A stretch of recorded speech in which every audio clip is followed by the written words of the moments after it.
হাসান ওই সব যারা গোটা জান্নাতের সরদার, ঠিক না? শুধু কি সরদার? নবী বলেন তাদের শরীর থেকে আমি নবী তাদের শরীর থেকে জান্নাতের ঘ্রাণ নেই। শুধু কি সরদার? গোটা জুমার নামাজের খুতবা দুই খণ্ড করে ভাগ করে দেওয়া হয়েছে শুধুমাত্র ইমাম হাসান আর ইমাম হুসাইনের জন্য। সুবহানাল্লাহ না? ঘটনা বলার সময় আমার কাছে নাই, সময়টা একেবারে সংক্ষিপ্ত। জুমার নামাজের খুতবা দিচ্ছেন নবী জুমার নামাজের খুতবা দিচ্ছেন। খুতবা শোনা ফরজ, ওয়াজিব।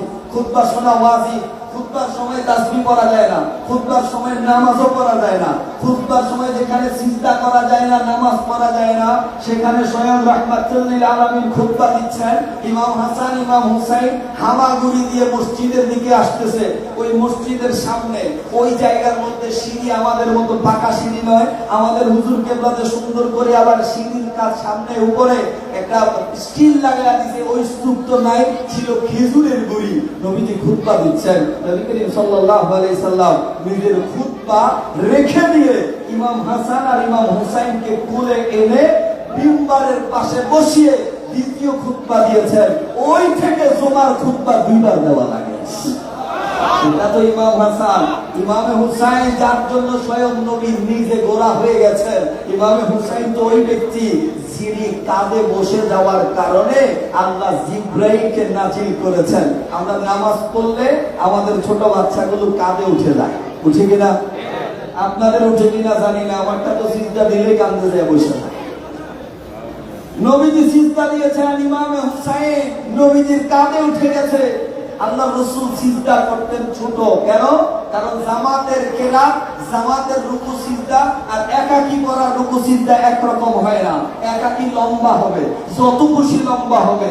জামাতেরটা পিছনে বুড়া আছে, ছোট আছে, অসুস্থ আছে, চিন্তা করা লাগবে, 5 বারের বেশি যাবে না। তো সেখানে নবী চলতেছে। একজন সাহাবী চিন্তা করলে এত সময় হইল নবী উঠে না কেন? পিছনে কিছু বুজুর্গ মুসল্লি থাকে যারা ইমাম সাহেবের একটু দেরি হলে একটু খোঁচা দিয়ে দেয়, আছে না নাই? আরে অনেক তো এরকম আছে, তাশাহুদ শেষ হয়েছে, তাশাহুদ করছে, পড়া শেষ হওয়ার পর কাশতেছে, কাশি দেয় নাই। ইমাম সাহেব কইতাছে আমার শেষ, আপনি খারাপ, আছে না নাই?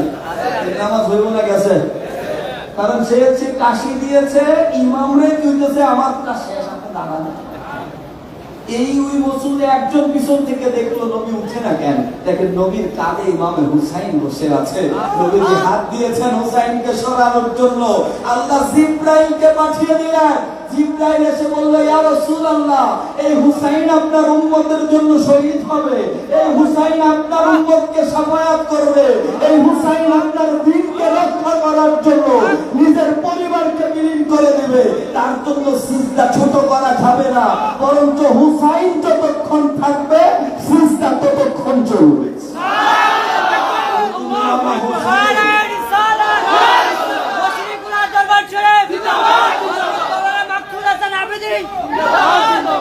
ইমাম হুসাইনের জন্য সিজদা লম্বা করেছেন, আল্লাহ জিব্রাইলকে পাঠিয়েছেন, ঠিক না? তারা আহলে বায়াত। এখন বলেন তো, আহলে বায়াতকে ভালোবাসা ফরজ করেছেন কে? আল্লাহ রাসূল কি বলতেছেন? মান আহাব্বা আহলাল বাইত ফাকাদ আহাব্বানি।